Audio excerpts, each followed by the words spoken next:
അപകടങ്ങൾ അനുദിനം പെരുകുന്നു. കഴിഞ്ഞ ദിവസം ഇവിടെ നടന്ന വാഹന അപകടത്തിൽ 2 പേരാണ് മരണപ്പെട്ടത്. 15ഓളം പേർ പരിക്കുകളോടെ വിവിധ ആശുപത്രിയിൽ ചികിത്സയിലാണ്. ദേശീയപാതയിൽ ആറ്റിങ്ങലിന് സമീപമുള്ള പൂവമ്പാറയിൽ അപകടങ്ങൾ അനുദിനം പെരുകുകയാണ്. കഴിഞ്ഞ 3 മാസത്തിനുള്ളിൽ 24ഓളം അപകടങ്ങളാണ് ഈ മേഖലയിൽ നടന്നത്. ഇതിൽ 12ഓളം പേർ മരണപ്പെട്ടിരുന്നു.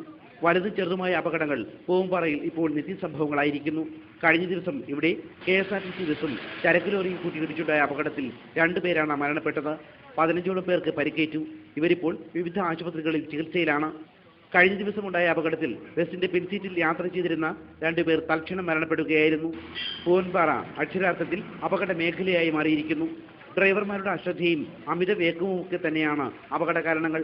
കഴിഞ്ഞ ദിവസം ചരക്ക് ലോറിയുടെ ഡ്രൈവർ ഉറങ്ങിപ്പോയത് മൂലമാണ് ബസിന് പിന്നിലേക്ക് ലോറി ഇടിച്ചു കയറിയത്. അടുത്തിടെ ആറ്റിങ്ങലിലും സമീപ പ്രദേശങ്ങളിലുമുണ്ടായ അപകടങ്ങൾ പരിശോധിച്ചാൽ നാഷണൽ പെർമിറ്റ് ലോറികളുടെ പങ്ക് വ്യക്തമാകും. മിക്ക അപകടങ്ങൾക്കും വഴിവെക്കുന്നത് ഇത്തരം ചരക്ക് ലോറികളാണ്. KSRTC ബസിന്റെ ഈ കിടപ്പ് ചരക്ക് ലോറിയുടെ അമിത വേഗം വ്യക്തമാക്കുന്നു. ദേശീയപാതയിൽ പൂവമ്പാറ പ്രദേശത്തുള്ളവർ കണികണ്ട് തുടരുന്നത് ഇത്തരം അപകടങ്ങളാണ്. ACV news, Attingal. ആറ്റിങ്ങൽ നഗരസഭയുടെ ഓണാഘോഷ പരിപാടികൾ സമാപിച്ചു. വർണ്ണാഭമായ ഘോഷയാത്രയോടെയായിരുന്നു സമാപനം.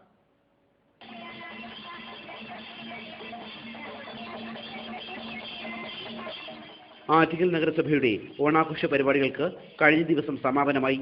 ഓഗസ്റ്റ് 25-ന് ആരംഭിച്ച ഓണാഘോഷ പരിപാടികൾ നിറപ്പകിട്ടകർന്ന ഘോഷയാത്രയോടെയാണ് കഴിഞ്ഞ ദിവസം സമാപിച്ചത്. ആറ്റിങ്ങൽ ITI ജംഗ്ഷനിൽ നിന്നാണ് ഘോഷയാത്ര ആരംഭിച്ചത്. റോളർ സ്കേറ്റിംഗും വിവിധ ദൃശ്യങ്ങളും താളമേളങ്ങളും നൃത്തരൂപങ്ങളും പാരമ്പര്യ കലാരൂപങ്ങളുമൊക്കെ ഘോഷയാത്രയിൽ അണിനിരന്നു.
തുടർന്ന് സമാപന സമ്മേളനം V. സത്യൻ MLA ഉദ്ഘാടനം ചെയ്തു.